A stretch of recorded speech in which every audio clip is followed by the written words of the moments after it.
Hi, this is another iOS tutorial, and today I will be going over split view controllers. Now, the idea of a split view controller is we are going to have a master and a detail pane within one view, and it's connected. And it's basically an iPad only UI element. So, to show you how to create this, I'm going to go ahead and start a new Xcode project. And what you want to do is select Master Detail Application. We're going to call it Practice Split View. Maybe one word. And then make sure the device is iPad. And once you do this, it will create the boilerplate template for you. And you can look here. This is the storyboard, and you can see it's sort of complicated. You have a split view controller kind of on top, and then for that you have these relationships, the master and a detail. And then the master is a table view and the detail is just like a view controller. Okay, so the idea here is when we run this, all this stuff kind of compresses together and we get a view controller that can modify, the master can modify the detail view. So you get a table view over on the left. All right, and it comes standard where you can hit this plus button and you can add elements to this table. In this case, it's date and time, and when I click it, if you'll notice, the date displays in the detail. So the master and the detail communicate. And you can also, I'm going to go ahead and delete all these elements from the table. Whoops. So you can do that by clicking the edit and then clicking on these dots and deleting them. By the way, these can be added to any table view. Just look at the delegate methods for the table view, and you can add, and the data source, and you can add these kind of a plus and an editable button. But anyway, so what I basically want to go over is not the entire boilerplate code because there's a lot. I want to go over basically how do I modify this master controller so it displays what I want, and then how do I modify the detail controller. So basically, in the master, you have this up here. If you notice, it's in this interface, and it's a property and it's mutable array object. All right, these objects are the objects that are in the view controller. So to customize your master view controller, you simply have to change the contents of this mutable array.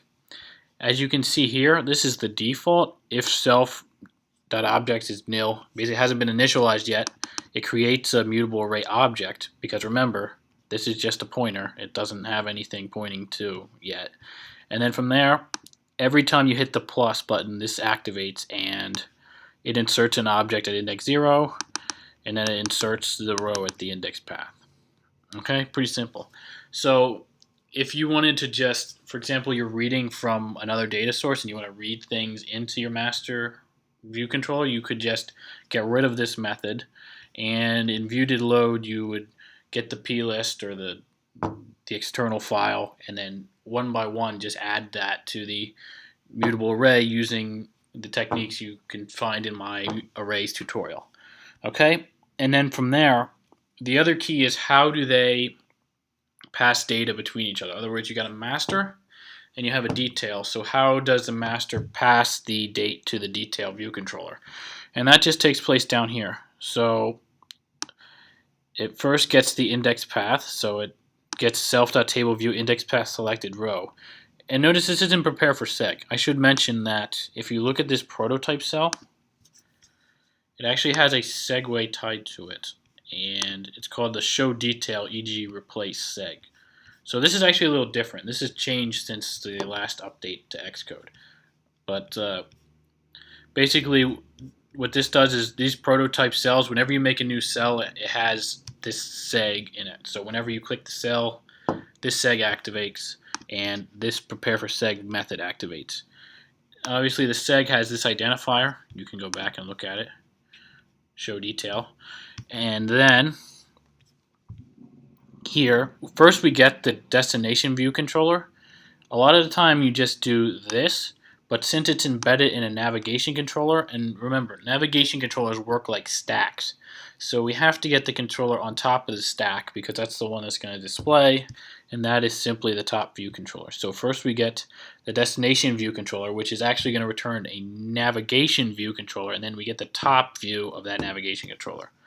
So from there, we get that controller and we want to set the detail item to object. That's basically all you have to know, because in detail.h, if you look at, there's something called detail item. It's an object up here. It's type ID, so it's any regular object. And what happens is when you do set detail item, if it's different, it will set the detail item to your new one. So basically, they're communicating using the pointers we've covered earlier. And then here, whenever your view loads, it does self configure view, and it does if self.detail item exists, set the text equal to the description of the detail item. Now, to modify the detail page, all you would have to simply do is use your normal interface builder stuff. You can construct this detail page to basically look however you want, and then if you want to pass different types of data, you just have to change the object you're passing over here, and you're going to have to change in the master, and you have to change how you read it in the detail.